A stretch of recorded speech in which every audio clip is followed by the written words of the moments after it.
Right, so from a warehousing point of view, what we did at RAM Couriers was RAM had a look at it and said they have some warehousing clients, and then wanted to say, should we be in warehousing or should we be out? Either we do it properly or we get out.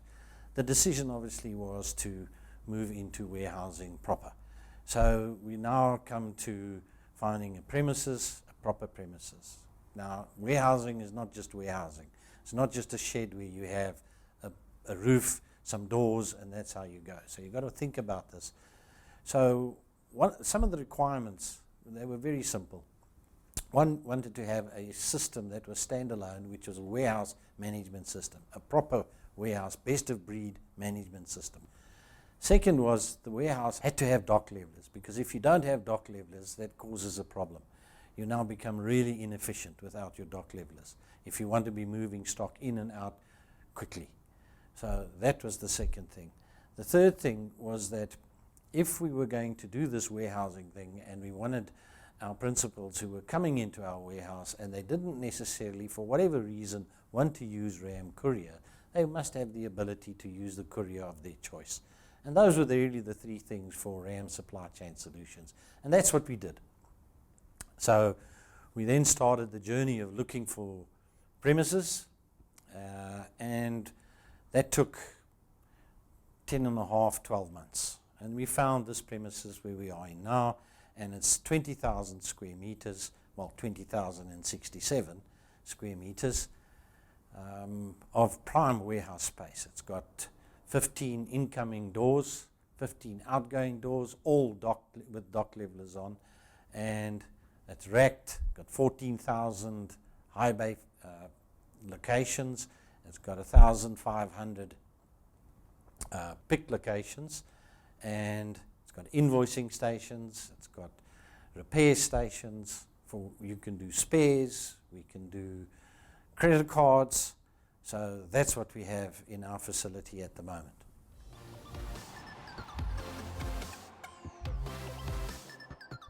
Okay, so Carl's asked me, so what did we do different? So 20,000, there's a lot of warehouses that are 20,067 square meters.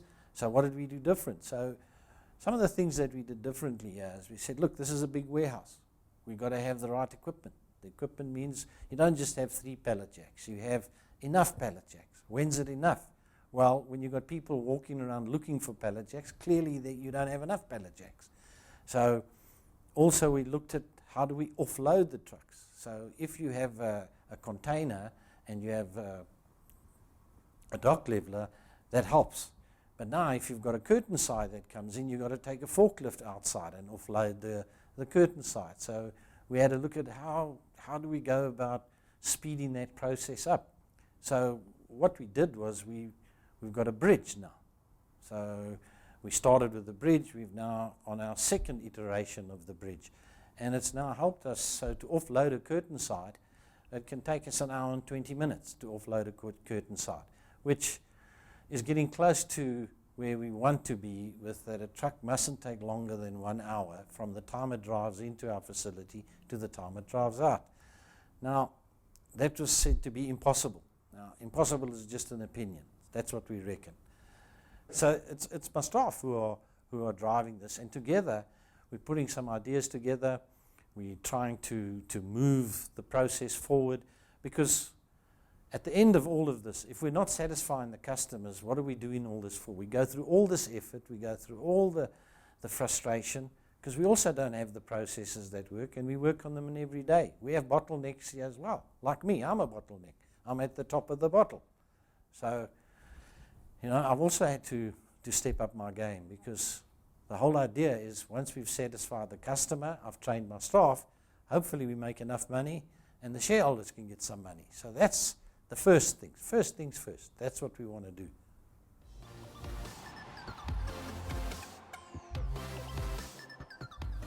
Okay, so one of the things that we've had a look at, where we believe we can really offer some value, and we've been cutting our teeth on it, is reverse logistics. Now, reverse logistics is a complex part of the business. The outgoing is really something that many of us have got down to a fairly fine art, meaning that we get the order, so the relationship is one to many, so we take the order, we send it out, the courier goes and delivers it. But the reverse logistics, it comes from everywhere.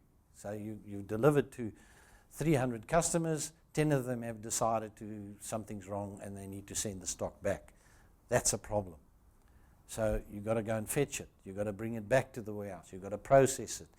You don't necessarily have to pass the credit because that's where finance gets involved.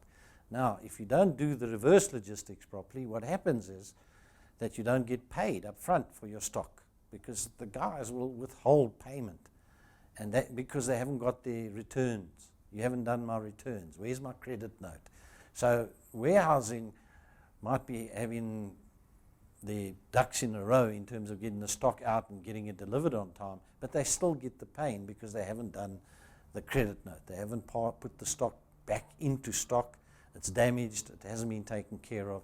So we look at it and say, how do we make this a better option? How do we make reverse logistics not as seamless as outgoing, because I think that'll take some really, really good, solid thinking to do, but we can ease the process and get better at it. So that's what we're looking at doing. And in terms of doing that, is reverse logistics is not really time sensitive. So you have a little bit more time to work through your reverse logistics and get it going. So that's what we're busy with and trying to hone our skills on reverse logistics. Okay, so one of the things, well, there's many challenges that we've had, but what we want to start with and the challenges that we have is how do you integrate and give the information. Once you've received the stock back, it's information, so it's data, the transfer of data. The stock is one thing. Once you've signed for it, you know that it's in the warehouse. But now you need the information, is to get that information as quickly as possible and as seamlessly as possible to the principal that you are doing the reverse logistics for. Because that enables them to do the necessary credit notes for their side to collect their money. Because it helps you with your cash cycle. The ability that we have is we've got technicians that can repair devices to board level. However, what we're currently using them for is on reverse logistics, and that's to speed up the process, because a lot of the stock these days doesn't have to be repaired. So cell phones these days, out-of-box failure, when you go into the store, your phone hasn't been working, you give it in, they give you a new one, the out-of-box failure gets tested, it gets checked that it's not water damaged, and they generally get returned. In the case for the customer that we're doing it for, it goes back to their head office in China, and they then work with it from there.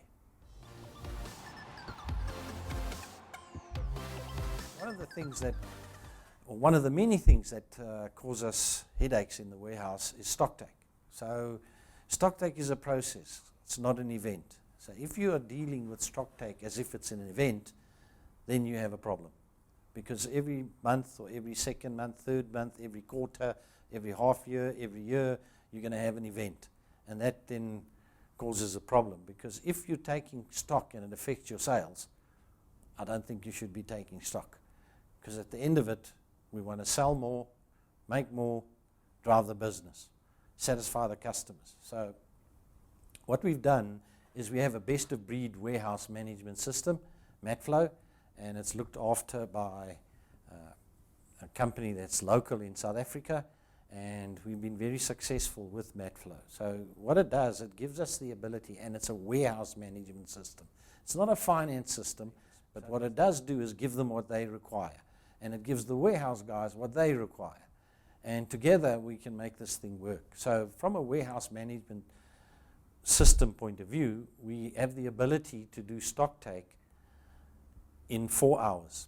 So I know that sounds incredible, but it gives us the ability so we can have what we call virgin pallets. So when stock arrives, as it was scanned into the system, palletized, a number plate was generated by the system, and the system, we put the number plate onto the pallet. The system tells us where to put the pallet. So the system knows where the stock is. So when we go and do stock take, we don't have to count the products on the pallet. We don't have to scan the products on the pallet because the system knows what is there. As long as it's a virgin pallet, then that's how we do it. So that's how we've managed to get it down to 4 hours for a stock take. So, for example, because we do spares, we got one of our principals in here that has 178,000 different SKUs, and we can do that stock take in 4 hours. So that's our longest stock take. And our accuracy level is 0.0005. So, you could argue that that's not good. We don't think it's too bad. And for the time taken, it's good enough. So we don't even stop the operation. We don't let people know that we're doing stock take.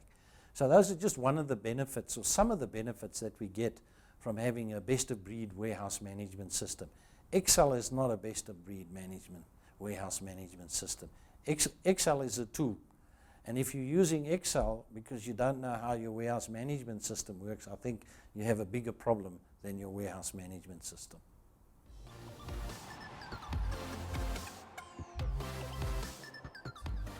Okay, so from a performance point of view, we have a board, an SLA board, and on the SLA board there is measurements that are internal and external. So, but they're customers, internal and external, doesn't matter. Because if you're an internal customer and you're doing that famous waiting, then that's just a problem. So you can't be waiting. What's the problem? Why are we waiting? Why is the end customer waiting? So we measure this every day. So, and this whole board is linked to the KPIs of the staff. And if you get the SLA that's set for your area, if it's done correctly, you get a tick. If you don't, you get a cross. So very quickly it highlights where you have issues in your warehouse. Now, the issues are not always the staff. The staff are not always the issues. Sometimes, in my case, I believe management is where the issue lies. But that's a different discussion for another day. So the issues are highlighted, and you can then go and hone in on those issues because it's clear to see, and everybody can see where you're having a problem because the crosses stand out, and you can see and take action and go and look at where is the problem. Is the process the problem? Is the process causing the backlog, the problem for the staff on the ground? And that's how we measure it every day, and we measure it twice a day. Once in the morning, 8 o'clock, and we discuss what happened yesterday and did we meet our SLA and what is required for today according to what's on our system for the workload. And then at lunchtime, when we get back from lunch, we all meet again and we measure again. How did we go? Are we on target for what we set for today? And if we're not, we adjust our target at 1 o'clock in the afternoon so that we can get all our stock through and our customers can get their stock.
So from a RAM supply chain solutions, the customers the principles that we would like to entice to our facility, that we would like to partner with, and they partner with us, is the mid-tier, upper tier, expensive goods. That's what we're geared for. Cell phones, computers, laptops, wearables, high-end fashion, high-end toiletries. That's where we see ourselves adding value. And in doing that, we don't necessarily have to do only their good stock. The stock that needs to come back, we can do that for them better than what's currently happening in a lot of facilities. And we think that's where we can add a lot of value to their processes in our facility. We're geared for it. We have the best of breed warehouse management system. We have the ability that you don't have to rely on your current courier to pick the stock up if RAM isn't that courier. We have the ability to separate your stock if you are using RAM, so that the RAM courier that does the delivery is not necessarily the RAM courier who collects the stock. And we can do that fairly quickly. And that's where we see ourselves adding value to the supply chain warehousing space. We believe that with our system and our processes and the way we go about our business, we believe that will drive the differentiation. Because reverse logistics is not focused on by many companies. And with the boom, if you like to put it that way, of e-commerce, it's going to become more and more critical to be able to handle that, and efficiently, effectively, and in time, on time, not waiting. Yeah, so I think for lastly from our side is just to say thank you for taking the time to look at what was presented here, to understand what we're trying to do, and thank you for your time for doing that, because it's very important. Time, if you're not using it effectively, you're waiting for something, which means you're just wasting.